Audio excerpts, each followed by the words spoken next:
Well, good afternoon, members of council, members of our management team, our distinguished guests in the audience of our council chambers.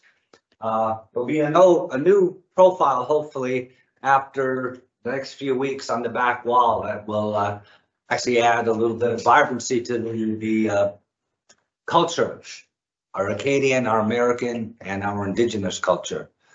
So that's on the agenda today, and hopefully that will go well. So it is.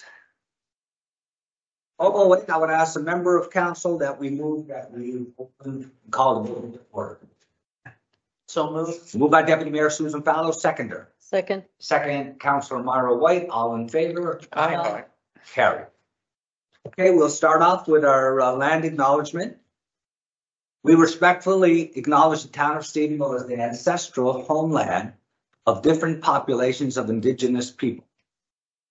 We also acknowledge with respect the rich histories and cultures of the Beothuk, the Mi'kmaq, the Innu, and Inuit of the province of Newfoundland and Labrador.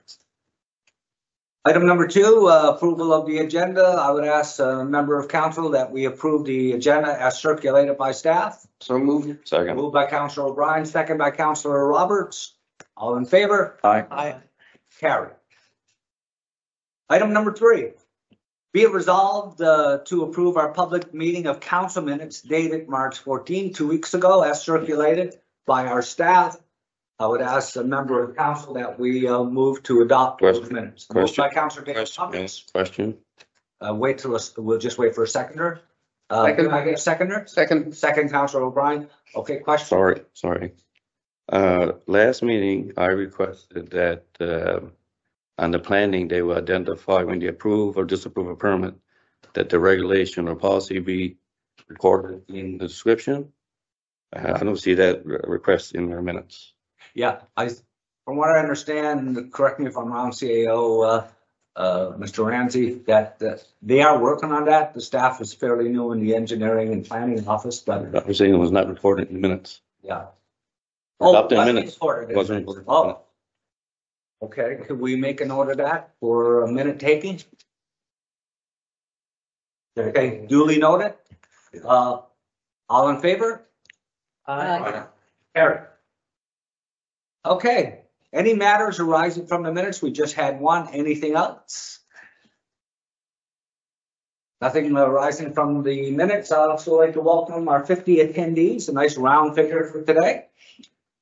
It is a rainy day here in Stephenville, Newfoundland, for those of you that are online. But it's not snowing, and I'd say after the weekend, there's not going to be a whole lot of snow left around here. So, nice to see the spring is coming.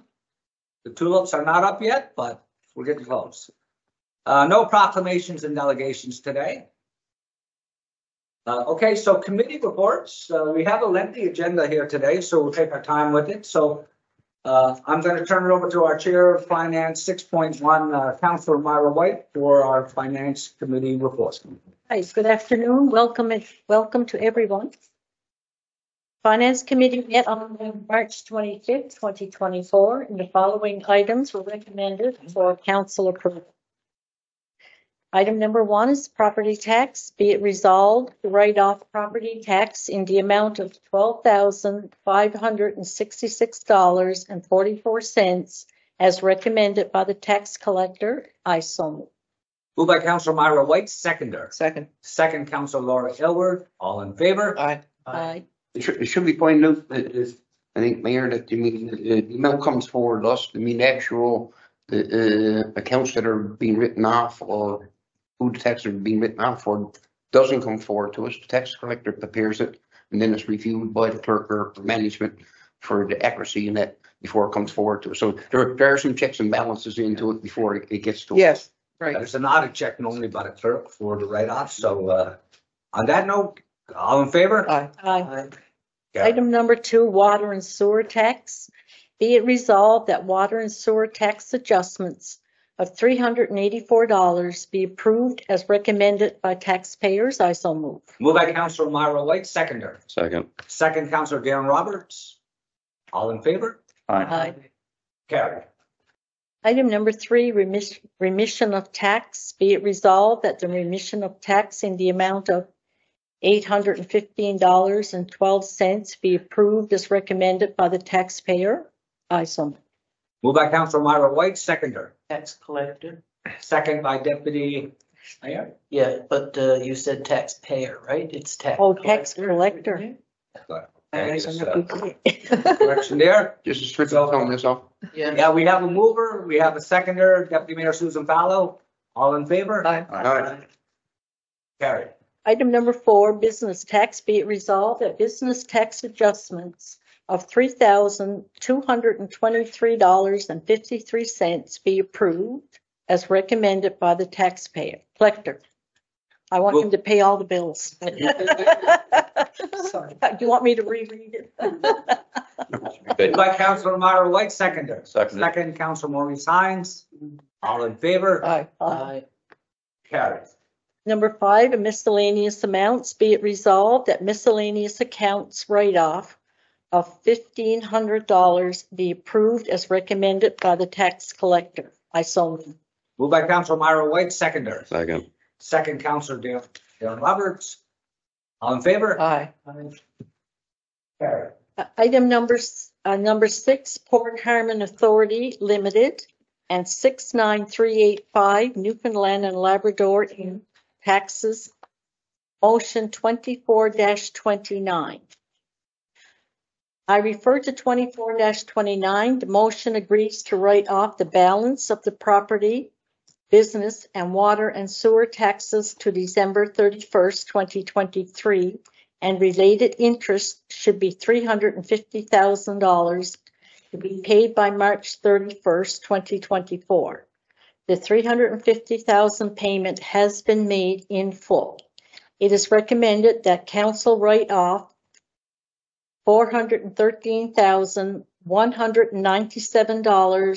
$413,197.91 as follows.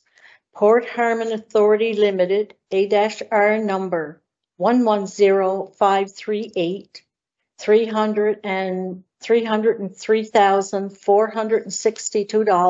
$303,462.21, and 69385 NL Inc., AR number 110524, $109,735.70, clearing taxes and interest to December 31st, 2023. I so move. Moved by Councilor Myra White, seconder. Second. Second, Councilor Orr. Question? That was agreement put in place in 2023. So we're just ratifying, fulfilling that motion. Yeah. Yes. And Just like clarification on that, that's all. and basically, Obligation. yeah, this is the legal entity, but we kind of know the port now is the Port of Seymour. They rebranded the name, but I guess this was the legal entity on the books, Port Harmon Authority. And the write-off, a fair amount of that write-off was interest on the taxes that was owing by the previous owner. So this is a tax deal. So just for clarity on that. Okay, yeah, just coming in. I'm glad that was explained, because if not, just looking at it, then the explanation of things was very important. So Yes, yeah, I think so. yes. This motion is basically giving the tax collector the authority now to write it off, to finish the deal that was struck back Okay. in 2023. Just a clean housekeeping item. Right. For our books, for our auditors. And remember, from a openness and transparency, like most municipalities, we have audits, external audits, but also there are internal audits by municipal affairs from time to time also. So there's a lot of scrutiny on our books. And having a CPA on board now, council, that's a little bonus for us too. Correction, you can't use that title for me anymore because I gave up that license. Oh, you did? Oh, okay, so I'll just call you I don't want anyone to get in trouble. So on that note, all in favor? Aye. Carry. Item number 7, a policy for nonprofit organizations. Be it resolved that the TOS will formalize our policy on nonprofit organizations. TOS, Town of Stephenville. Yeah. Yeah, I'm sorry, should say. Town of Stephenville, yeah. Okay, be it resolved to that the town of Stephenville formulate our policy on nonprofit organizations for written policy based on past practice to be reviewed and revised and approved by council. I so move. Moved by Councilor Myra White, seconder. Second. Second, Councilor Darren Roberts. All in favor? Aye. A public question on that, Mr. Mayor. When that policy is being developed, will it be just developed in council, or will some of the nonprofit groups take part in that? Because each nonprofit group is a little bit different. And just as an idea, it may be with the policies being developed, a little bit of talking correspondence with some of the nonprofit groups. And not a bad idea to, bring all of our community groups together once we have a draft Yes. policy. Yes. Bring them in, because in the past with this council and previous councils, we have been very supportive of all of our Yes. community groups. I think we put in close to $250,000 to $300,000 a year with community group grants and sponsorships. And we write off taxes for community groups. And if we had to pay for all the volunteer hours that the communities give, Yes. we wouldn't be able to do it. This motion is, I'm missing something. It's very vague to me. Are we developing a policy for nonprofit organizations, or how we provide funding to them, or how we work with them, or what? I think the policy broad is when it comes to the taxes, I think that would be one of the things, because we do have a written policy now that we communicate out to the community groups twice a year. And that's something that we felt was important from an openness and transparency perspective, because prior to that, we would just get letters come into the town from community groups. And then the challenge with that was some community groups probably didn't know. Yeah. So now that we advertise it and we put it on our website, that allows every community group an opportunity. So I think it's a bit of both, Deputy Mayor Fellow. But, yeah, so to me, if be it reasonable that the policy on either grant provision or funding or something for nonprofit organizations would make it a little more clear. To me, we're saying we'll formalize our policy on nonprofit organizations. So that suggests we're rewrite the policy about nonprofits, right? Yeah, As so opposed to how we deal with nonprofits. Yeah. So just to me, would be, we might need to make that a little more clear, that's all. Yeah, okay, well, we'll have that noted. So all in favor? Aye. Carried. Item number 8, accounts payable tax agreement request. Be it resolved to pay accounts payable for the month of March 2024 in the amount of $305,974. Oh, you missed a page. No, there's the way it's written, the title is mixed up with accounts payable. Rural energy, we should mark it 8A, and then the accounts payable mark it 8B. Okay, so you're missing two titles, you're missing a heading. You're missing a heading here for the accounts payable. Okay. So call it rural energy 8A, and then be resolved the accounts payable 8B, just for clarity, I guess. Okay. It just runs together there. There's a heading missing. Okay, 8A is World Energy Tax Agreement Request. Be it resolved to continue to liaison with World Energy GH2, working towards a final agreement on matters related to tax obligations for the Port Harmon Authority Limited. I so move. Moved by Councilor Myra White, seconder. Second. Second, Councilor Tom O'Brien. All in favor? Aye. Carried. This will be number 9. It's the accounts. No, 8B. Number 8B. Oh, 8B, I'm sorry. There. Accounts payable for the month of March. Be it resolved to pay accounts payable for the month of March 2024 in the amount of $305,974.93, less the cost of the Yukon SUV in the amount of $100,000 $456.55 for a total of $205,518.38 acquired for the fire department, pending the finance request to municipal and provincial affairs. Be it resolved to proceed with a That should be separate. Yeah. So now we got 8A, 8B, and 8C. Yeah. Yeah. All thanks for that. That's just I so move. Second. Yeah, I'm gonna go back and read the accounts payable again. okay, and some explanation because you're just seeing the numbers and not. The 100,000. Okay, okay.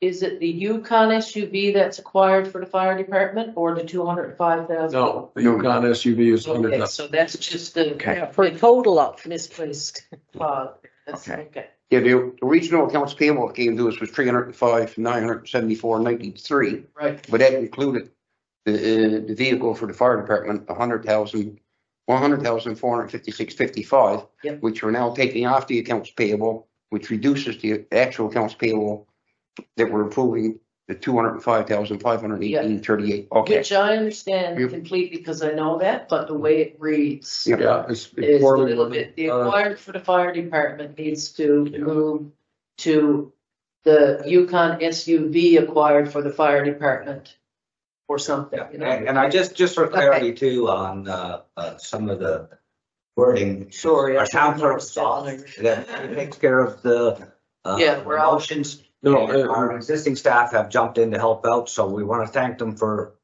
doing that and it's appreciated. so in this case, we discovered that we were about to pay outright for the Yukon, and we wanted to include that in our request for municipal borrowing. And again, that requires the motion of council before we can even Yeah. complete the transaction and get it ready for then council to approve the borrowing. Once the Department of Municipal Affairs has said, okay, you can borrow this at this rate for that period, right? Yeah. And if they're new items, you're allowed to amortize them over a longer period as well. So it could be 5 years, it could be 7 years, depending on what they allow. And just for clarity too, from the CAO, it's nice to, just speak on the item that's being discussed, is that it's another measure of auditing that happens. Like if we decide we want to borrow $100 or $100,000 or $1 million, we have to go through municipal affairs. They have to check our budget. They have to check our debt load ratios. And we are monitored just like any other municipality in the province of Newfoundland. And by the way, there's 256 of them, just for the record. So I'll turn it back to you, Chair of Finance. Thank you. Thank you, everybody. Okay, we're going to go back to 8C. We didn't vote Vote on, on B? No, you never vote on AB. Oh, Never, are the accounts payable moved to second? no, not yet. Okay, so the accounts payable was, you want to read the? I was going to read it over again. Yes. Because be it resolved to pay accounts payable for the month of March 2024 in the amount of $305,974.93, less the cost of the Yukon SUV in the amount of $100,456.55, which relieves the remaining accounts payable payment for $205,518.38. Yeah, that's it. yeah, that's it, that's it. Okay, Okay, moved by I Councilor so Michael move. White, seconder. Seconded. Second, Council Maurice Hines. All in favor? Question? But again, such a large number, as a member of finance, I think we should just put out what some of that 205 is, go through it all. Like there's over $3,500 here for engineering for Russell Heights, which is a municipal capital works project that's coming up this year. There's $3,984 for professional services there. It's $7,578 for town uniforms for a fire department. I'm just going through the bigger ones. Coastal Glass, $7,041. That's to do with the signage and that, and certainly the wraparound on the TVs, Wigwams. wigwams. Okay, the very indigenous cultural place. It's containerized sanitation, which is our curbside collection and pickup, and that is $24,000. So that's a sizable one in itself. But I mean, the garbage has to be picked up, and that's the contract we have. There was $19,688 spent on the new boilers net at our YMCA building, which is always good news. The YMCA is certainly business in town. Again, with the potholes and asphalt repair, there's another $23,000 there, and that's not about to end anytime soon.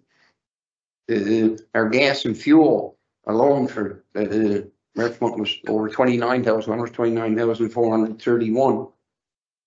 So you mean that once you start taking off some of those large numbers, the $205,000 number starts to go down pretty good. I mean, there's $9,492 there for parts for our equipment and that.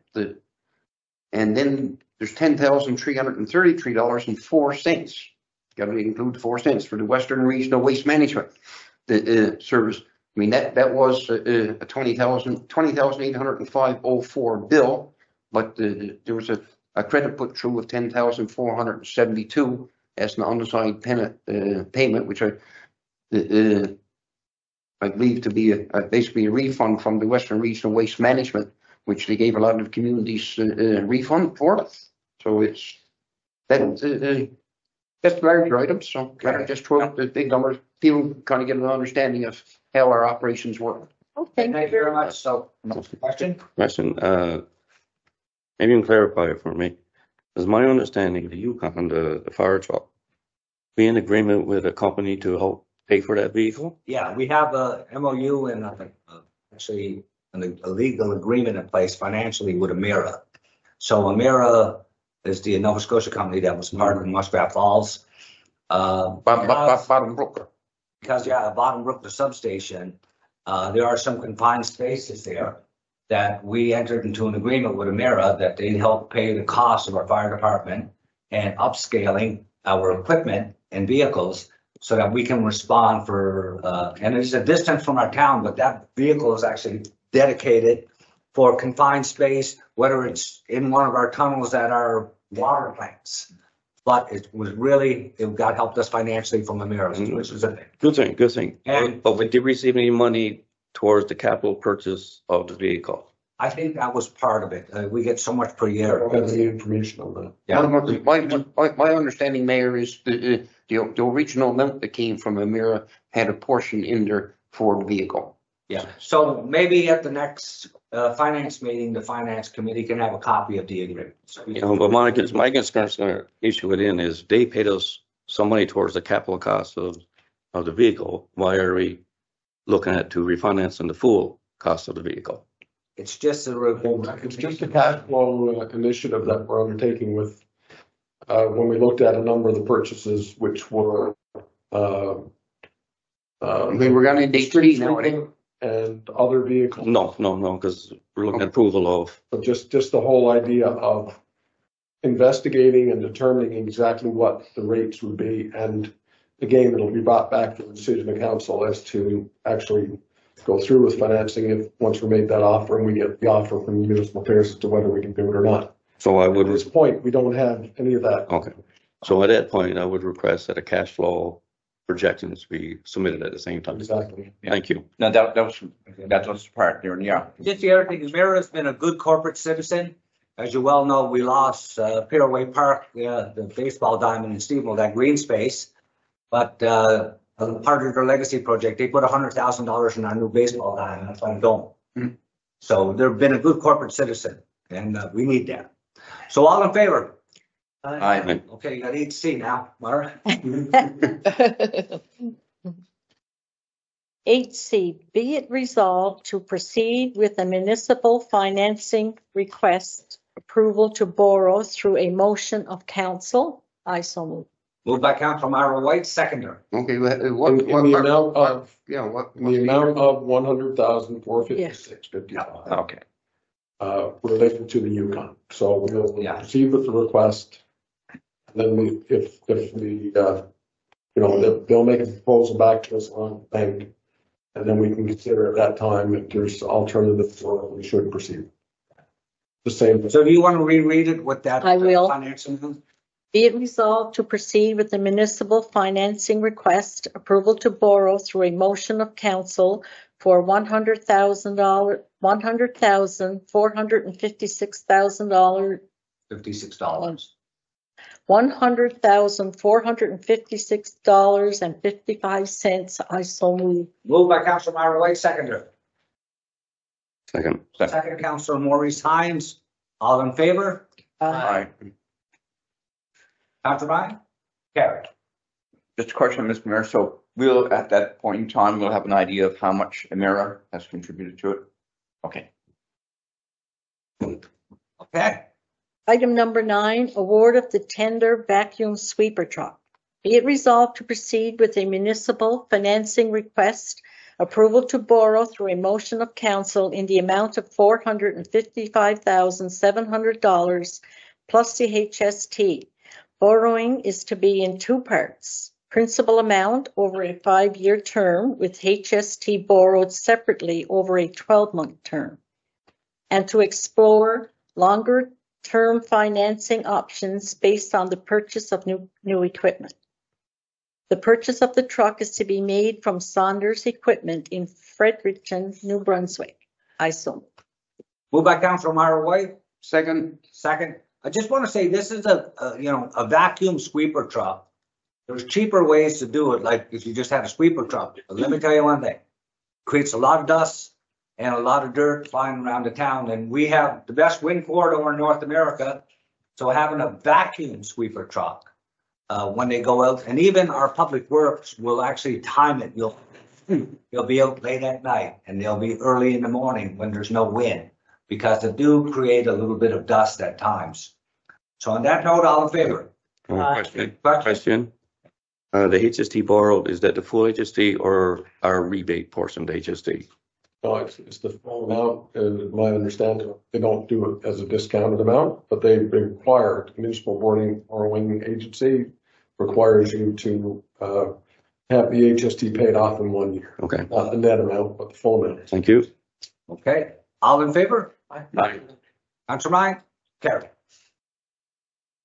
Item number 10, funding approval, renovations to the YMCA. Be it resolved to approve commencement of project implementation on a grant approved on behalf of the town to complete upgrades to enhance the YMCA for sustainability.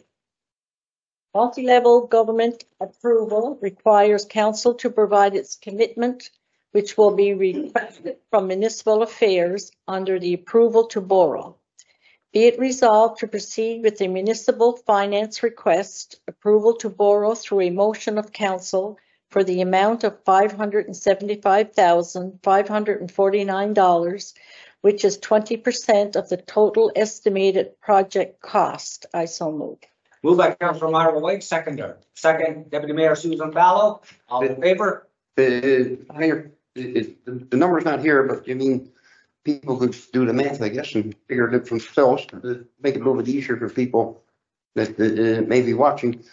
Where the 575,549 is 20% of the project. We're looking at a $2.8 million upgrade to the YMCA building. Say that again, 2.8 million? Million. Upgrade. Upgrade. Since, And our 20% will be the 575,000. Yeah. So you mean it's Yeah. I mean it's again, the YMCA is one of the success stories in town, and the building certainly needs the work done, right? and it's not just upgrades, but it's, I believe there's an extension associated. Yeah, with it. there's a small extension. You're Yeah. gonna have a bigger footprint, which is really good Wow. also. Yeah, that was going to be one of the questions.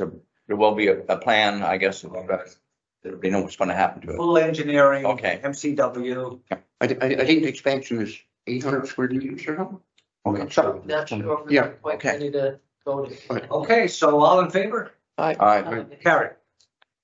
Item number 11 is a request for advertising. Explore Travel Guide, Down Home Marketing. Be it resolved to purchase an ad in the Down Homer for 2024 tourism season for the amount of $1,250 plus the HST. I so move. Moved by Councilor Myra White, seconder. Second. Second, Councilor Lori Illard. All in favor? Aye. Councilor Meyer? Carried. Item number 12, permission to purchase Marcus Goss, the original works of art. Be it resolved to approve the purchase of. Let's just approve this.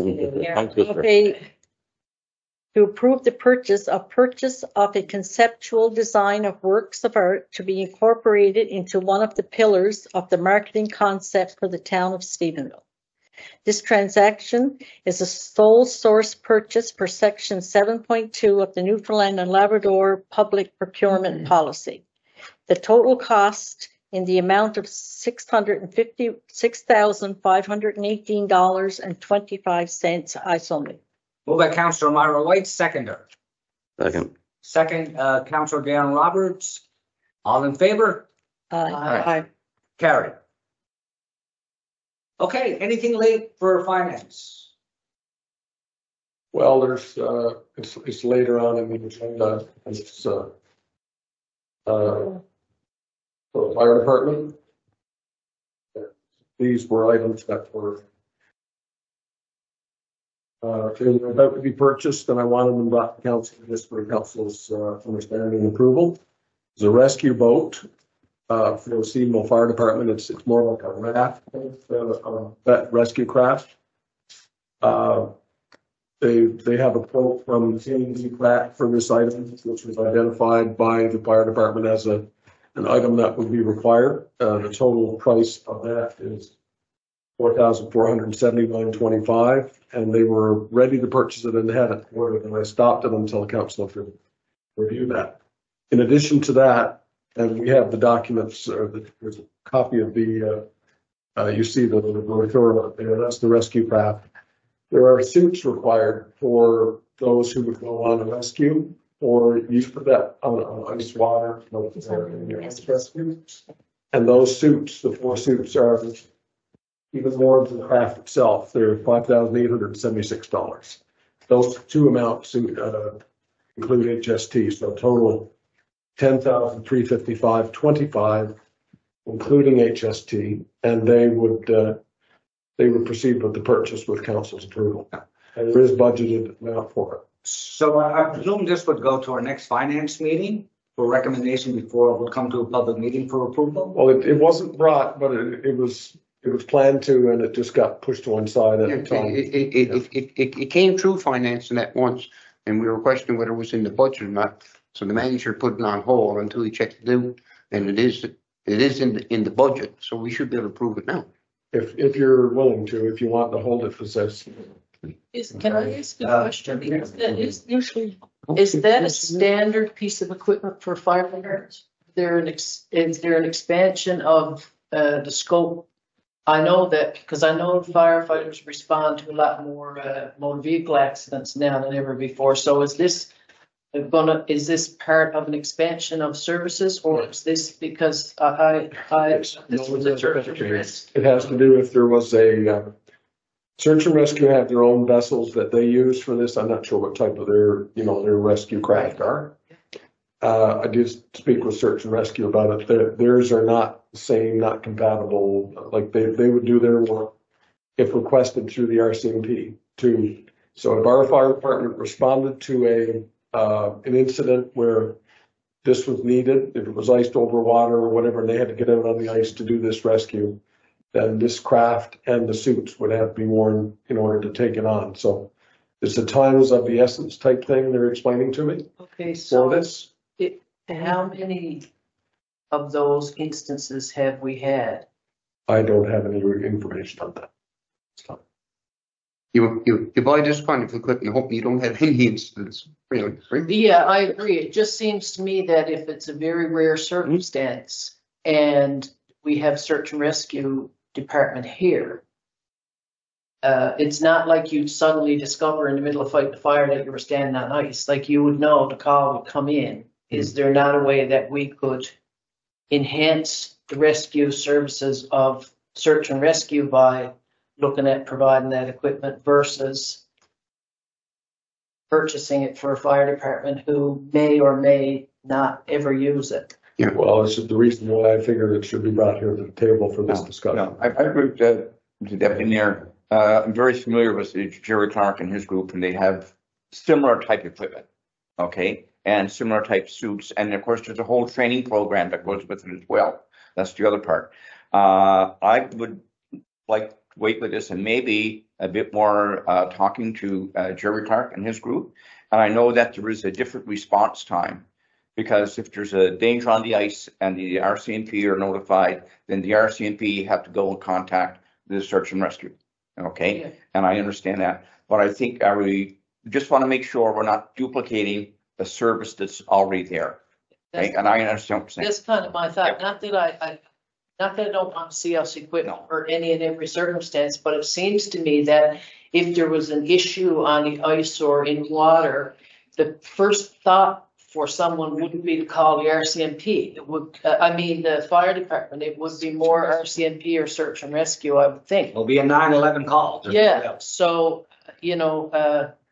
I'm not sure the exact dollar amount, but it would be a fairly substantial That's a fairly substantial circumstance that, if we were able to provide half of that to search and rescue, they'd be able to enhance the services that.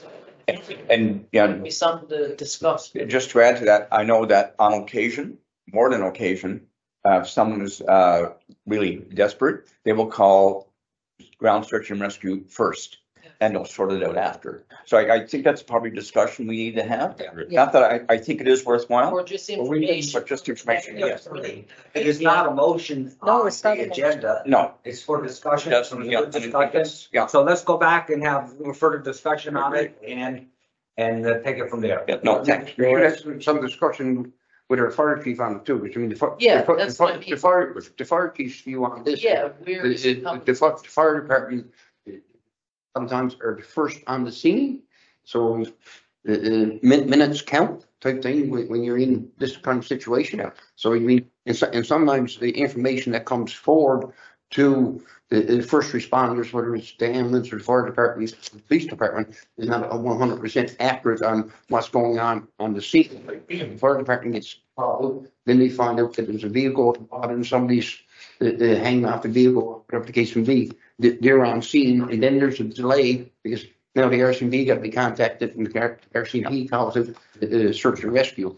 So in the fire chief's view, and I tend to agree with him. The response time, the response delays sometimes because of the way the system works, increases the importance of this watercraft. But we can have this discussion. I think it should. I agree. Search and rescue.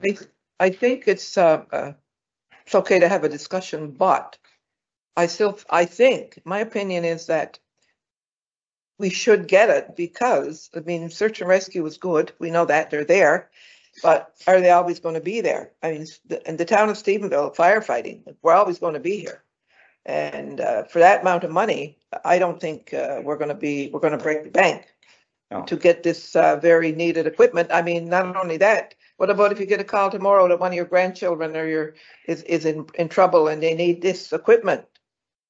You know, and maybe the search and rescue could be called out on another call. There's all kinds of scenarios out there, but I would be in favor of buying the equipment.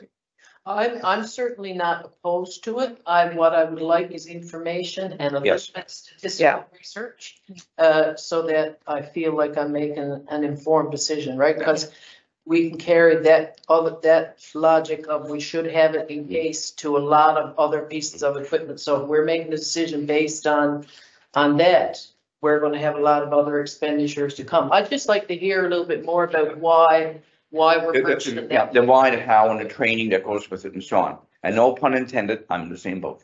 Yeah. So just already sure. So unless we have somebody that's ready to put a motion on the table and a seconder and a vote, I'm sensing around the table that we would defer it to get more data and information because there is equipment at ground search and rescue. It may not be the same apparatus, but let's get some more intel before we make a new decision. Yes. Yeah. Okay. Sure. So I'll turn it over to anybody else waiting on finance. I'll turn it over to our Chair of Planning and Traffic, Councilor Laura Elwood. Thank you, Mr. Mayor. Hello, everybody. Laura, Brian. The Planning and Traffic Committee met on March 25th, 2024, and the following items were recommended for council approval. Number 1, Dakota Drive, Stephenville Diamond International Airport, resolved to approve a permit cut across Dakota Drive to run conduit for airport lighting.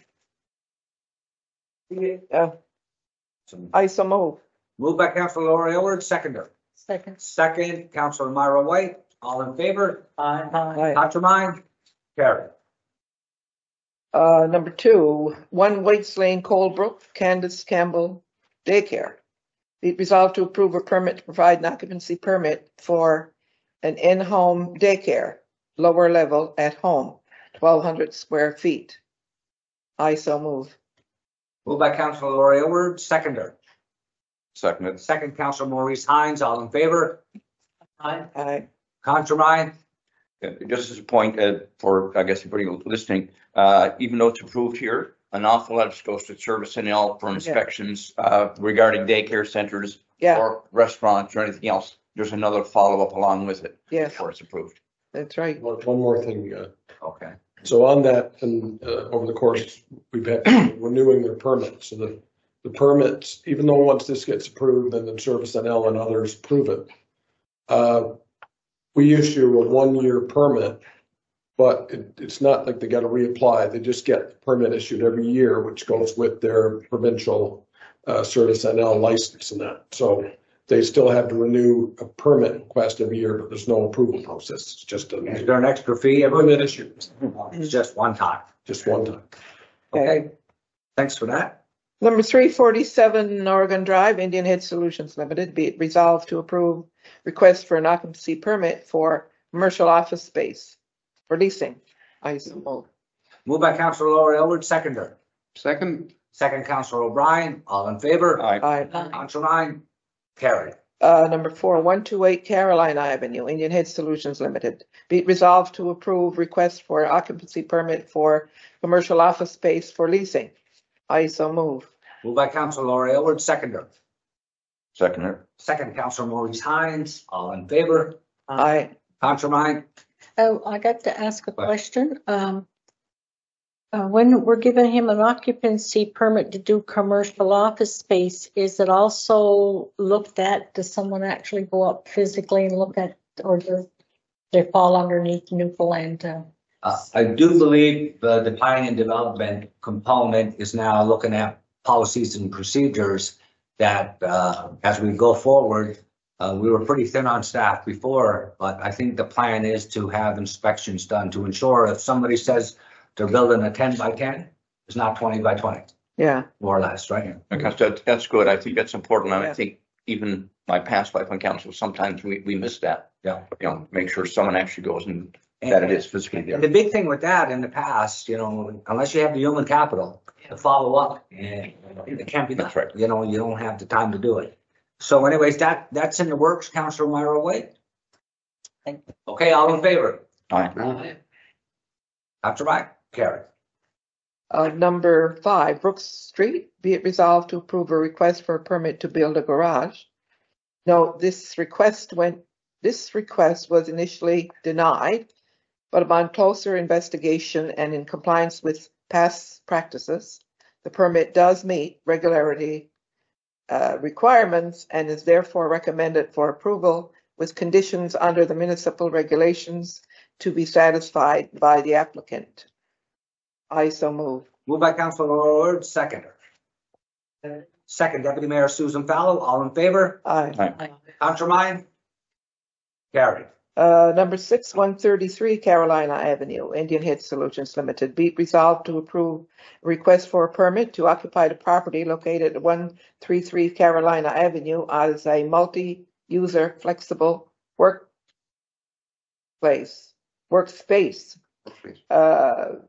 Be it resolved to approve a request for a permit to occupy the adjacent property located at 133 Caroline Avenue for the purpose of operating a restaurant. I so move. Moved by Councilor Laurie Aylward, seconder. Second, Second, Question. Councilor O'Brien. Question, what's the multi-user flexible workspace? Can someone define that for me? It's rented workspaces with provision of administrative services by the provider of the space. Okay. Okay. Thank you. Okay. Okay, all in favor? Aye. Councilor Mine? Carried. Number 7, 6870 Main Street. Be it resolved to approve a request for a permit to occupy located at 6870 for Kean College. Permit to occupy? 6870 for Kean College. I so move. that's Name change. name change on Main Street, Yeah, Western College to Keegan. so should the permit to change name? Yeah. Yeah. Okay, moved by Councilor Laurie Aylward, seconder. Second, Second, Councilor O'Brien, all in favor? Councilor Mine? Carried. Number 8, 107 Main Street, Arlams. Be it resolved to approve a request to erect a sign on Carolina Avenue in conjunction with the typical marketing of similar businesses. I so move. Moved by Councilor Laurie Aylward, seconder. Second, Deputy Mayor Susan Fallow, all in favor? Aye. Councilor Mine? Carried. Number 9, Minnesota Drive Bridge Replacement. It's a long one.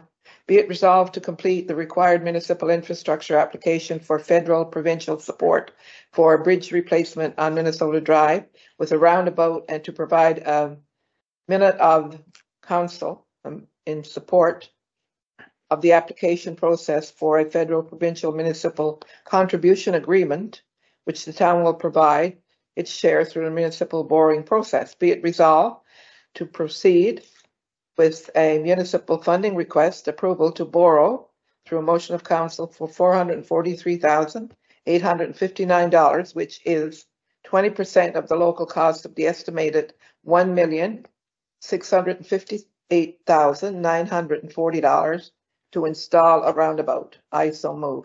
Moved by Councilor Laurie Aylward, seconder. Second, Deputy Mayor Susan Fallow. That was a Hans. mouthful. Yeah, Mr. Mayor, maybe, Where's this? to? maybe the CEO could maybe talk a little bit of that. Yeah. For somebody listening, it doesn't sound quite as smooth as it really is. No, not only them, Yeah, okay. almost all do. No, okay, yes. So, if I might, ahead, the Minnesota Drive Bridge replacement was contemplated.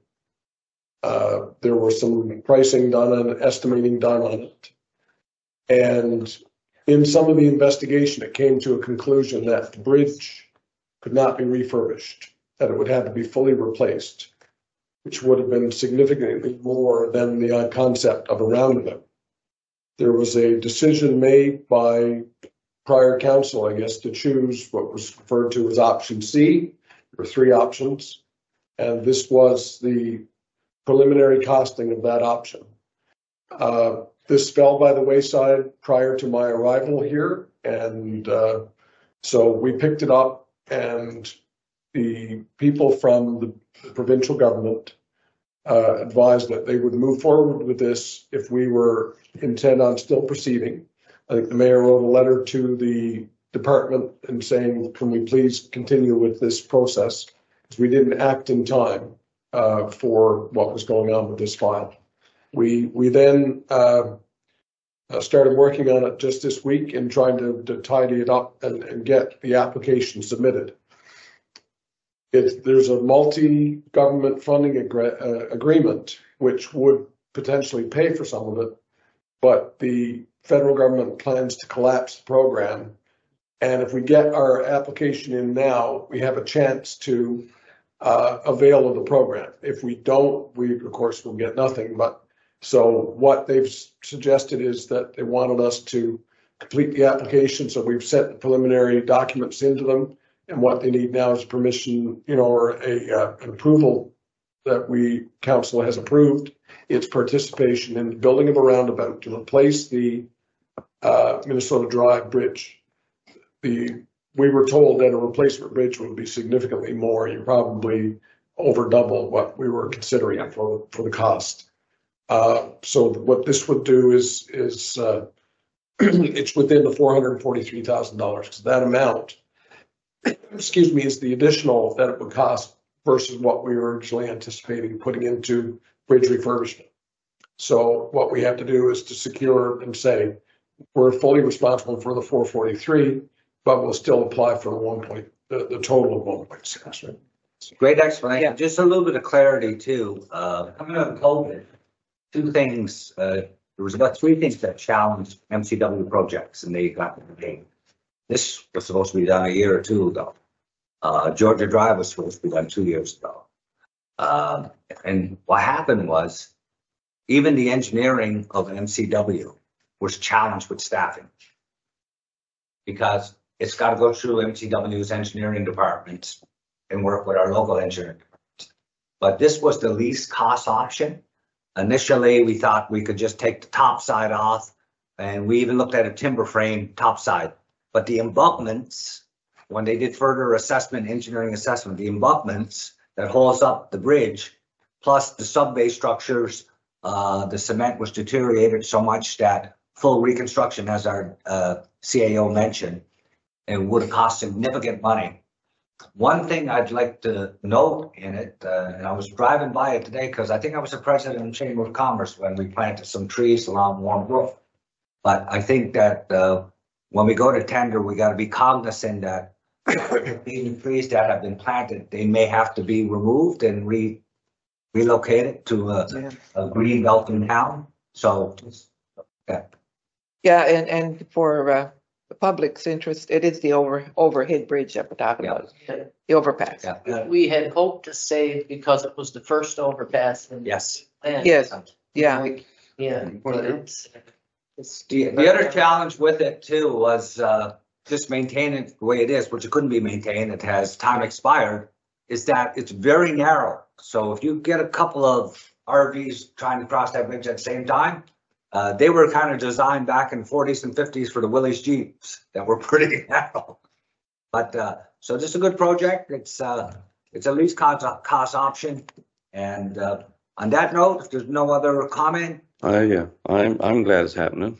It's something that I want to review when I was on council years ago. That's why you. That's why I'm back here for this, and that's when now I can retire. yeah, you're done. We talked about because it would eliminate all these lights, right? So we felt that the traffic would be directed more so onto the main pathway, and we thought it would be a great idea. I certainly like the idea of the roundabout. It's something that I promoted when I was sitting in the mayor's chair and last that discussion 4, if not 5 times with council that we should have had a roundabout down where the lights went in by A&W on that. Yes. That would have been the perfect place, I think, for a roundabout. But I lost that discussion many times, 4 or 5 times at least when I was sitting in the mayor's seat. So I'm glad to see this. Yeah, well, Going towards the roundabout. it took a while for us to get it to this stage, but thanks to the great work of our staff and our CAO and deputy CAO and team, we got it, and Municipal Affairs is working with us on it. So let's hope everything comes into place and Mr. CAO and the tenders go out. And it's a significant piece of construction. The time sensitivity on this one, as soon as this meeting is over, they want a copy of our minute. Yeah. Yeah. So we transmit it to them right away. So thanks. Okay, sounds good. So all in favor? Aye. Dr. Mines, carried. Number 10, adoption of the Town of Stephenville Municipal Growth Plan. Be it resolved to adopt the Town of Stephenville Municipal Growth Plan as presented by Uplands Consulting Services. I so move. Moved by Councilor Laura Elwood, seconder. Seconded. Second, Councilor Maurice Hine. Question? I second it because I think when it came to last time, I wanted to see the plan and we're going to discuss it again. Like all plans, they're subject to change. But I like where it goes, is phased, okay? And as it goes through one phase, if it needs to change, then it can. So what we're doing is we're adopting the plan, we're approving it, and we all know that as time goes by, we may have to adopt it and change it.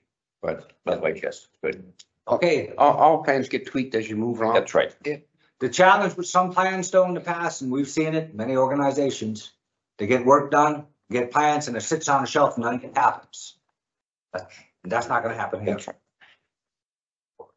Okay, all in favor? Carry. Number 11, discussion around consulting services for the development plan and the municipal plan. Be it resolved to approve the issuance of an RFP for an update to the town of Stephenville's development regulations and land use zoning maps and municipal plan and future land use zoning maps, which is required every 10 years. I so move. Moved by Councilor Laura Edwards, seconder. Second, Councilor Myra White. Question? Just quick, where it says it's required, your step by provincial government. Yeah, it's a requirement that all municipalities, they have to update their municipal plans. We have hit that time bar to get it completed. And it's interesting when we had a report from Uplands, obviously, who reviewed our municipal plan. And what they identified was that we had a little too many restrictions in it. And it curbed development. And that was cited in the presentation. So we'll, that'll be a full public discourse from there'll be public meetings to look at the plan to see where we're going. So on that note, all in favor? Aye. Number 12, last one, approval of the storm drainage for transition house. Be it resolved to have the town of Stephenville complete the tender process for the storm drainage for the transition house. This item is on urgent matter. It's an urgent matter as the project is stalled until the piece of work is completed. I so move. Moved by Councilor Laura Edwards, seconder. Second. Second, Councilor Myra White. All in favor? Aye. Carry. Okay. So that's all for planning, Mr. Mayor. Okay, so we have no bylaws and regulations. That's on the docket for today. Any unfinished business, because we've got a couple of new business items that we have to speak on. Yeah, it's, this is unfinished business. At our last special meeting, I mentioned the paper I received in my mailbox called Newfoundland Warrior, and there was some negative comments made. But interesting enough, when I went home that evening and looked at the paper, there was a full half-page article in there regarding the Bay St. George Sick Children Foundation. But since then, I spoke to our manager and to our communications person, and Mara Lee, to contact the paper to see what their circulation was in this area and how we could work them to get more local content into it. So, you mean that the circulation is all over town. I believe Stephenville and Stephenville Crossing. They don't get it in Kippens, I heard. Okay. Or St. George's don't get it. No, but Steve, but we were discussing Stephenville issues and getting more local content into it. So, I mean, that's something that Marilyn Lee's taken on to work with the newspaper. I mean, I rather try to build a relationship so that we can get more content into the paper. So, I mean, that's one thing that came out of the last meeting. If I can make a comment, last night at our meeting, there was a whole number of really great things about the town of Stephenville, about the, especially about recreation and what's been done for that to make it a festival. We talked about the Guardian Angels, what they're doing. And on the way in, being Thursday, it's out of a community cafe. Yeah. So every Thursday, just go, and it's wonderful news. So these are the type of things I think that people would like to see, the good things that are happening. Yeah. There's lots. Yeah, because it should be sent out to the And paper. most of it is done by volunteers, which is It is, so gratifying, right? Well, that means all done by volunteers. So you mean I'm sure Marilyn Lee will, with her experience in the industry, and I would think that the Saltwater Warriors and who's the publishers of the Newfoundland Warrior, I think I'm saying that correctly. So will be receptive to getting more information if we feed it to them. Yeah, well, it just heightens our ability to communicate with our residents. And with communications, management in place, it's critical. So, Yeah, good point. talking about the paper, it was interesting that the paper came, I got mine on Monday for some reason, that the front page was a full item on a man that grew up in Stephenville, but lived in Grand Falls, after he got married and moved away. Lived in Grand Falls, Stanley Coffin, and he was really involved with the cataracts, and he was a dedicated volunteer. There was a big write-up on him in that particular moment, and I said to myself, well, that's a good thing for people to read, even though he was born and raised here, but his home central, and ways she passed away early in their marriage, and she was from Stephenville, and they had 2 children. She was a hairdresser here. Edna Benoit was her name. So that was someone from Central, I guess, contacted the paper to get it put in, and sometimes I guess people fail to do that. I did contact them a few times to get some Guardian Angel pins presentations, and at first I didn't get any answers back, but in the end we did get a few put in the paper. So it's too bad that they can't get it to everybody, but it's okay. I guess they're looking at there. It's widely circulated in town. Yeah, So, yeah. Even in the Area 13, they got a special lobster that they put it in so that residents pick it up when they pick up their mail. But in addition, out of our last meeting, there was reference made to a 14-page document that was put in by some of the town employees. It was kind of led people to believe there was the opinion of one individual regarding the events within the town. I'd like to point out that the 14-page document is certainly not frivolous, and it's although it was said there was no heading on the document. I guess on a point of order, Councilor Ryan, I don't think it's permitted to talk about HR issues and employees at a public meeting of council. Point of order. I'm just referring to the 14-page document. There's not a frivolous document. That's an internal. And okay, well, I'll answer a question that was asked at the last meeting. Was the document prepared on town time or their own time? It was prepared on their own time. And did you find out that information from the CAO, or did you go directly to? I asked one of the authors of the document. Yeah. So. Well, when you get an email from anybody, you usually see on top who it's from and the date and all that. But this was done on 8.5 by 11 plain paper. And that was it.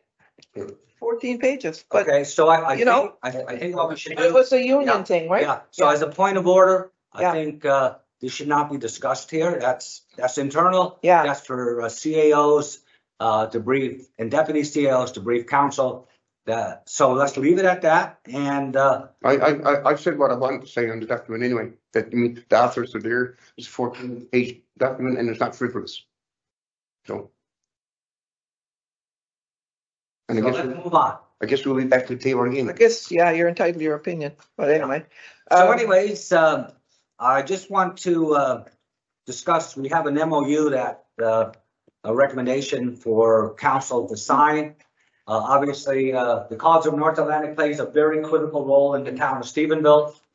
It is the largest college system in Atlantic Canada. We are headquarters here. Sometimes we'll challenge with how many headquarter positions are in Stephenville. That'll be that for another day. But our economic development office has done a tremendous amount of work, and our management team working with CNA on some of our goals and objectives. It is a fairly lengthy MOU. I won't read it in entirety because this will be a public document for the public, but I just want to go over a couple of things on it before we would ask a mover and a seconder for the signing. So basically it is between the College of North Atlantic and the town of Stephenville. Areas of mutual cooperation, as we well know, they have research and development, they have full engineering departments and so forth. So some of the areas of mutual interest would be the development and delivery of unique education, training, and work experiences. Obviously, very proud of the college that they stepped up so fast, so quickly to get the wind technician program here for World Energy. That happened very fast, and I worked in the College of North Atlantic, but sometimes things don't really work that fast, Susan. So I have to compliment them. Exploration of opportunities and potential direct and indirect economic value for CNA students, alumni, and the town of Stephenville. Exploration, development, and implementation of applied research and innovation projects. Very important.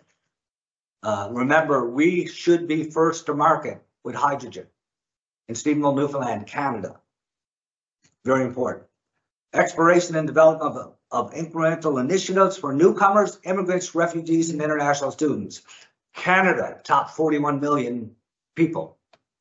We have Ukrainian visitors in our town, visitors from India, Iran, the Philippines. We are truly an inclusive community. Collaboration on jointly developed equity, diversity, and inclusion initiatives. Very, very important. And the design of entrepreneurship supports. Develop of accessibility, lifelong learning initiatives. So we do have acknowledgement of cooperation, independent sort of activities, exchange of information, employees and volunteers associated with projects. And there is also obviously a legal disclaimer. This went through the legal team of the College of North Atlantic and was vetted through our team. There is always with these MOUs, there's an exit, and either party may withdraw from the MOU at any time upon presentation of 90 days prior written notice. Standard MOU protocol policy. So this is long-standing in the town of Stephenville, College of North Atlantic. I would ask council to move or. Well, I just want to, and at the risk of sounding bitter, which is not what I want to sound like, but just by way of explanation, this is really just formalizing or taking another step in formalizing what has been happening since the college began and what should be happening in any community where a college is. It's part of their mandate and it's part of their commitment and it's part of what adult education is. I say that because there is a part of me that is a little bit bitter, let's say that. And I'm like you, address at every opportunity the misperception that we're headquartered in Stephenville. The only headquartering in Stephenville, I think, is the name on the building. Says headquarters, and the support staff are headquartered there, but certainly have not almost since day one when it was said by government that the headquarters would be in Stephenville, have senior management people resided in Stephenville. It's always been a sore spot with me and continues to be. So I will bring it up and. But in terms of the MOU, I think this is a really positive way of highlighting the commitments, to one another that have always existed and to continue to move forward with that. So I think that's a good thing. Yeah, and just on this, like the MOU with our economic development officer on everything from daycare demands, affordable housing, so many elements that we're working on. So I would ask a member of council that they move that this MOU be signed.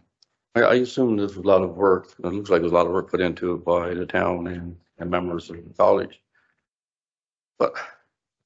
And I got no problem. But the problem is I never received it until 6:39 last night. And I'm giving a lot of time to read and digest this stuff. I'm not a lawyer and everything else going through this sort of stuff. But what I can tell, it's a good document. But in the future, it's nice to have a bit more notice when you're dealing with this sort of stuff. I share your concern as well. We only received the 6:30 last night, but again, the situation within town hall at the present time with our experienced staff being off and our new staff being on, I don't want our manager to get used to us cutting them some slack, or our assistant manager, but I mean, I'm sure the timing will improve moving forward. And I can respond to that, and my apologies as well for having things so late to you. But we have been discussing that, we recognize that, and we are in the process of working to develop policies around having the information to you in a timely manner and putting deadlines in place. And so this process will certainly improve moving forward. Thank you. Okay. Well, since I suffer from insomnia, I read it last night, and it's a typical MOU. It's a lot of understanding that they will try to help each other.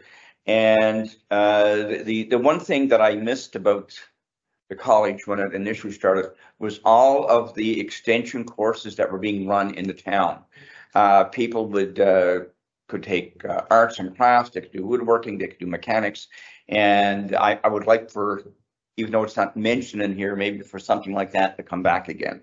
They moved away from yes, community part and moved into a business model. And yes, that kind of that's the one thing that I would like to see. Cost recovery outside of anybody. That's right. To do courses. Yeah. But I read through it, and it's and like all MOUs, as I said, it's a lot of nice words, and it's an MOU will only work if both parties continually meet and set a priority or an objective for that month, that term, or something that's on the horizon that they need to do. That's a really good point. And, you know, having that human capital, having a manager in economic development allows this to happen and further the initiatives that may come out of a good MOU. So on that note, can I question? I'm just curious why we're just having an MOU now. Is there something changed between it being a headquarters and the Bay St. George campus, or No, it's just thing No, it's just we've that never prompted? we've never had anybody working towards getting it done, I guess, in the past. So it's just a new initiative to, they have a lot of resources, and if we can tap into their resource to benefit the citizens of the community, that'll benefit us, you know? Candace knows it better, but there's some resources that we may be able to tap immediately, which will help with a lot of our activities. On the GIS and that sort of thing. Okay. Yes, there's a couple of different departments that offer funding opportunities for us to take advantage of. And a couple of those being we could avail of a student or a part-time employee for a length of time that could help us fulfill some of the projects that we're looking at developing. So there's lots of, we've been doing having a collaborative working relationship with the college for a number of years, but this just enhances that, and it kind of highlights that and puts it out there, and it's a good news story, and you know, our continued partnership on many levels. And that's like a student work term. Yes, absolutely. Coming up for town. We've done that. That's right. We've done that quite often in the past. Yeah. Okay, so can we get a mover? move. Moved by Councilor Darren Roberts, seconder. Second. Councilor Maurice Hines, all in favor. Aye. Councilor Ryan, motion carried. Sorry, not motion carried. Loud submission, motion anymore. So I'm going to go ahead and sign this, Mr. Ramsey now, I presume, for my signature, and then it's the signature of the college. So We get to sign that minute afterwards too. yes.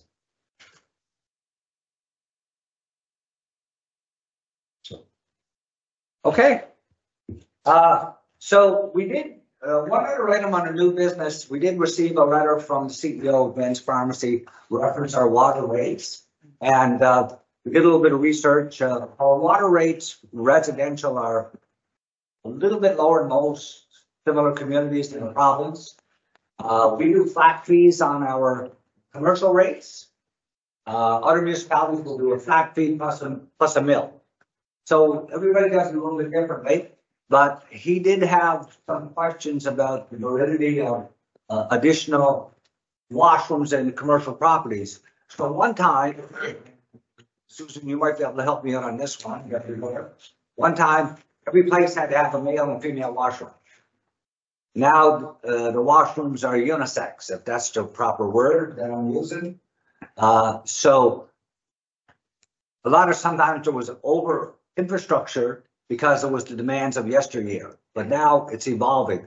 So it is a document that I think we have to have some discussion on with our tax department, because when we do the budget for the year and we have our tax rates advertised, that's for this fiscal year. For us to change that or modify it, it would be a motion of council, but we would have to have the research done with the tax department and the management team to come back to finance to determine. So it is a very good letter from Mr. Walsh. So I would recommend that we have that tabled at our next finance meeting. Yeah, we did have some discussion on it initially on the Yes. finance committee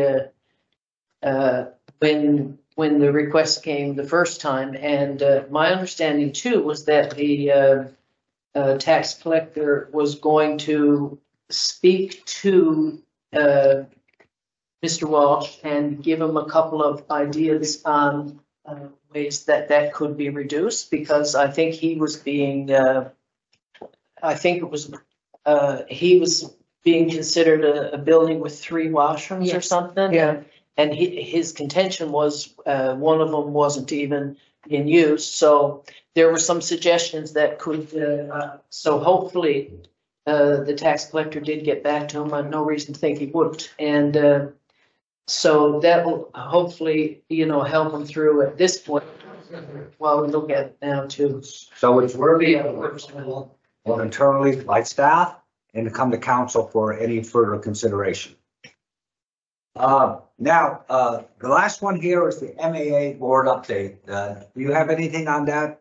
There is a document. The re-attachment to the email we Yeah. get. Basically, yeah. Let us know. There's an update. It's like your little newsletter, right? Well, you can actually maybe just to give us just a full notes, I guess, of the update from MAA. Nothing very exciting, which is that they got some, they got their board in place for next time. They weren't announcing that there was a big drop in the assessments or anything exciting like that. No, I wouldn't say. We can also have published the document to our website for everybody to Okay. Yeah. look at and review. Good. Okay. List the board of directors to the new board. Yeah. Okay, so any other business before? Anybody? Mayor STEPHENVILLE. Again, I know that staff are new and everybody's filled in for in the missing links and so on, but I just want to point out that 6 or 7 years ago, I guess, I made a request/motion in the interest of becoming more environmentally cognizant as a town, that we look at using a different format, electronic format. And we were all provided laptops at the time, and the intent was that we would become familiar with the laptops so that all the stuff got put to our laptops, published to folders, and we could use that to cut down on the amount of paper, which would be one small way in which we could be more environmentally conscious. I'm noticing, and you'll notice that I'm at a point where I don't even bring my laptop anymore because nobody was doing it. And all of a sudden, we're still asking for paper copies of everything. And with new staff, we're getting a lot of copies. And I just want to request that we go back to policy on that and revisit that, because I think there are ways in which we could lead by example. We talk about being a green community, and we need to lead by example. So I just want to point that out. Yeah, and we all have our laptops at home, and we're always, in order to read a file prior to a meeting, we gotta have Yep. that. Yep. But it may be that down the line, in a budget item, and maybe that'll be 2025, I don't know, but I think every counselor and staff that we need tablets that are permanently set up here on the table so that we don't have to filter through our paper. When we reconfigure the table so that those of us on this end of the triangle can see. I'm thinking it's too bad we couldn't just take that table and flip it around. Yep. I wonder, can we do that? Should be able to. Well, we asked about it before and it was labor intensive, but I don't think it would be that labor The intensive. screen would have to be moved too then. No, what do you got? Well, no, no, even if because it's flipped around, I could be on that end because, and unfortunate for our management, but as the chair, I don't like to have my back to our guests in the lobby. Yeah. I like to always be down here because people online, they're gonna see me from the voice activated Yeah. technology. Or if you flip the table around, But it is hard for me to see counselors sometimes when I'm chairing the meeting. It's easy. Up front, eh? problem is the narrow end can see up to the wide end, but the wide end, like you're probably, I don't know if you're finding it, but I'm like this Yes. many times trying to get what the mayor is saying. It's not enough. Because when either everybody tips back, and then what happens is if you're doing if you have a group in or something, you got a presentation up there. As soon as one person's in, one person's got to move way out. Whereas if we, I don't know if there's a different configuration, but it's We'll look at it. been a difficulty for me since the beginning until the mayor moved up there. Then it was okay, but of course now since COVID, we're getting people back into the gallery. it might help to lift the screen up too. Yeah, That's true. absolutely. Yeah, so for the 60 attendants that have joined us, thank you for joining our CAO. One more item, we just had a late item. Oh, no, you go ahead. We just had a late item come in that is just a note that Ireland's the fundraiser that they requested permit for. Okay. It's for search and rescue, and it's on the 8th of April from 4 to 6 during the eclipse. So it's an eclipse fundraiser. And search and rescue have suggested that during that period, it might be better to close the road down. Now, I don't know how that would be received by other people in the business community along there, but again, that's the request so that people would have a good view and more room. It may depend on the weather. Yeah. I think they're going to go ahead with their fundraiser And I regardless. think it's just a small road, Bolton, I believe, in between Harteries and Ireland, not Main Street. Churchill's. Yeah. Churchill Street. Sorry. So, if anybody can control traffic, it's Ground Search and Rescue who is the fundraiser for. So I think I really got no problem with it. I think it's that I bumped into Tracy last week and she was a late item and that's the street. She couldn't remember what the name of the street was. It's Churchill Street. Churchill, yeah. So that's There's no objection. We'll confirm to search and rescue that they would. And one of the protocols I think there is we always inform the RCMP anytime a street is being closed. I think that's one of the protocols. Yeah, they still got access Yeah. from two different. Yeah, and you can go in behind there. Yes. okay. Yeah. So anything else? So, I know this is a contentious topic and issue on times, but back to the airport. I mean, the MOU on fire services. We make note of that. Well, I can say that we just kind of reached a good understanding with both parties now. Both are agreeing to the terms of the draft that we have. However, the airport manager is away on holidays now until the 8th of April. So we won't be able to make any final decisions on that. But the next time we have a planning meeting, the draft will come here to council for your review and consideration. Come to planning or come to finance. It's Well, financial I issue. guess it could come to both committees, Yeah. but It should- it's relevant to It both. should be both committees. Yeah, it's relevant to both. Yeah, or even on something that magnitude would warrant the Council consider. council as a whole meeting. Mhm. Right? I mean, it's, I mean, we're 7 months into it now. I mean, with each passing day, I mean, the airport saves money, which should be, is great for them. But I think we need to get it done because I mean, 7 months in, they saved a whole lot of money on HR resources because we as the town are providing services and don't have an agreement in place. The other thing about the airport and when it comes to firefighting, it was said that at one of our previous meetings, if there wasn't fire protection provided to the air ambulance wouldn't be able to come in. That's incorrect. Under Transport Canada's regulations, an airport doesn't require fire protection services unless they get 160,000 passengers or more a year. So I just want to clarify that.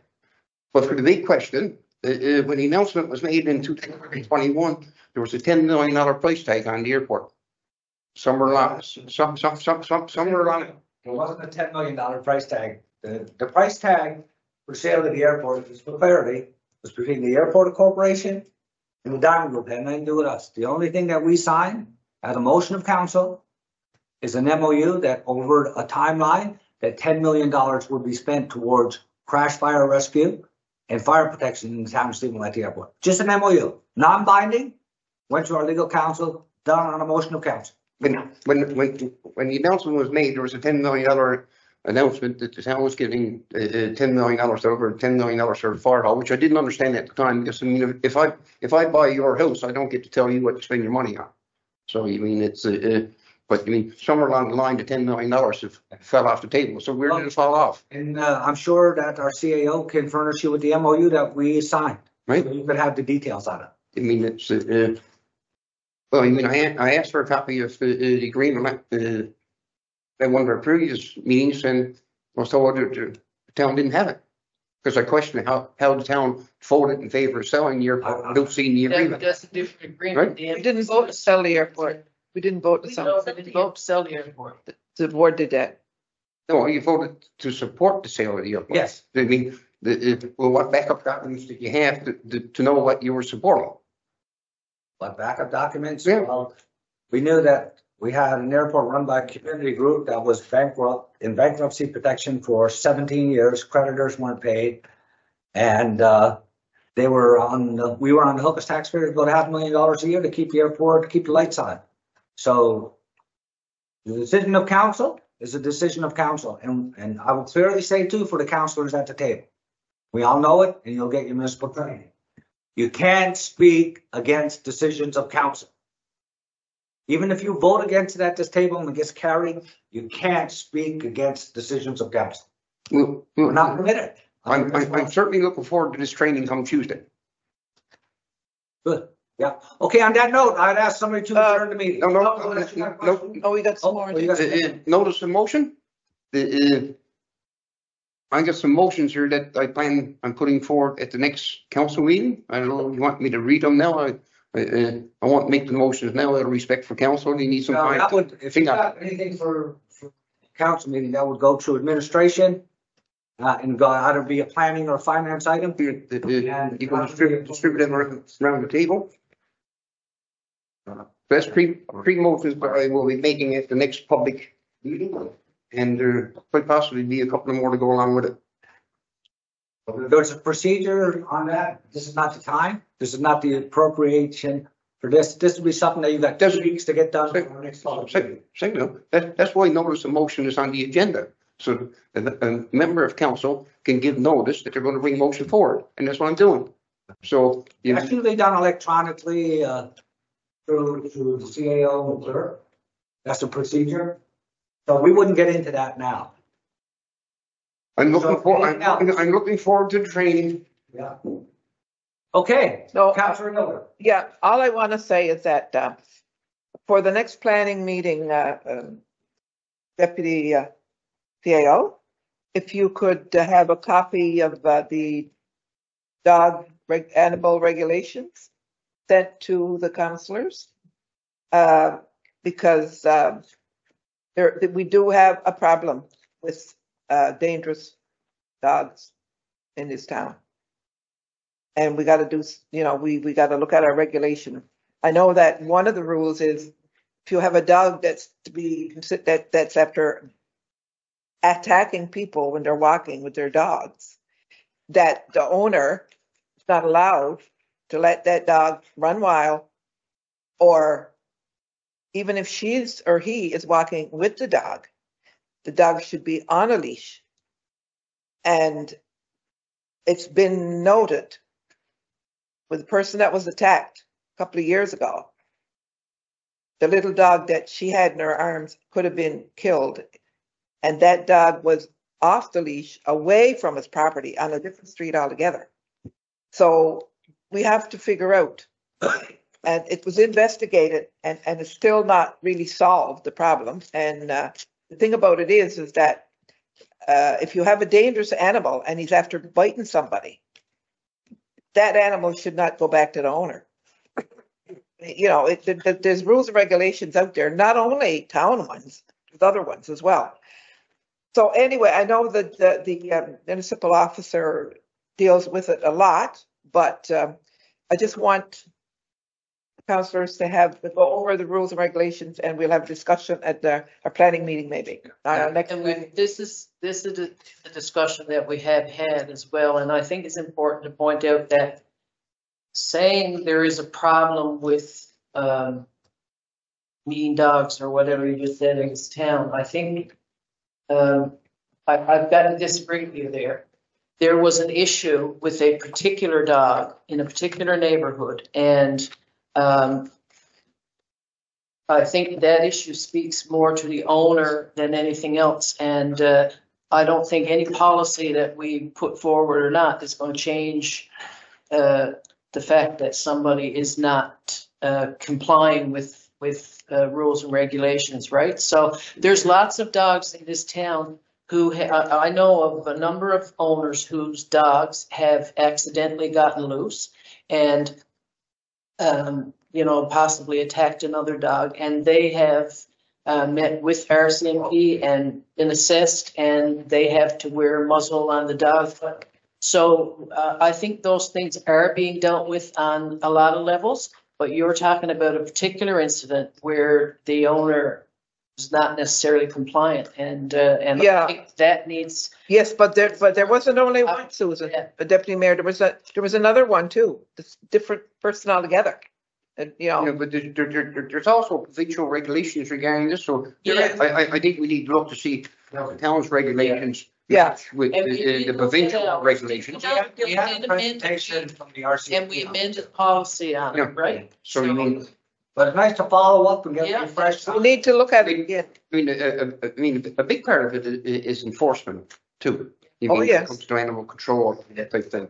And regardless if the dog is mean or not mean, if a people has a fear of dogs, they have a fear of dogs. I mean, you can have the kindest, most gentle dog on the face of the earth, but you're walking down the street and it's not tethered, and a person that actually has an actual outright fear of dogs is not comfortable for them. But to end on a positive note, myself and Councillor Susan, Councillor Myra, and Councillor Maurice attended the STEPHENVILLE public forum last night on accessibility. It was held at Legion. There was close to 40 people there, and they were in the room with us today. I mean, there was a lot of interesting stuff brought forward. Some of it is pretty simple stuff that I think we can get done in a short period of time. Some of the other stuff that came up, because I mean, it's accessibility and inclusion, not just accessibility. It can get done in a short period of time, and some of the other things that were brought up will take longer to do, and certainly a financial resource to make it happen. So I'm certainly looking forward to the Accessibility and Inclusion Committee bringing stuff forward to the public table, and certainly and I should say too that we're the manager and assistant manager. You say manager, anyway. It's we are. We're also there last night as well as Marissa and Mara Lee was there. Did I leave anybody? That's the worst part when you start naming people. You might leave somebody out. Did I leave anybody out, Susan? No, I think that's. Okay. If you did, we'll tell you. So you. Well, in other words, we were well represented. So Well, the gentleman that facilitated last night, when he asked members of council to stand up and introduce themselves, which we did, he sat down and he said he was impressed because of all of the public forums that he's held around town, that the most he's ever had turn up from any council was one. Yeah. So, Okay, on that note, motion to adjourn. Move. Moved by Councilor Garrett, second Councilor Maurice Hines, all in favor? Aye. Carried. I need the whole council for a quick little issue.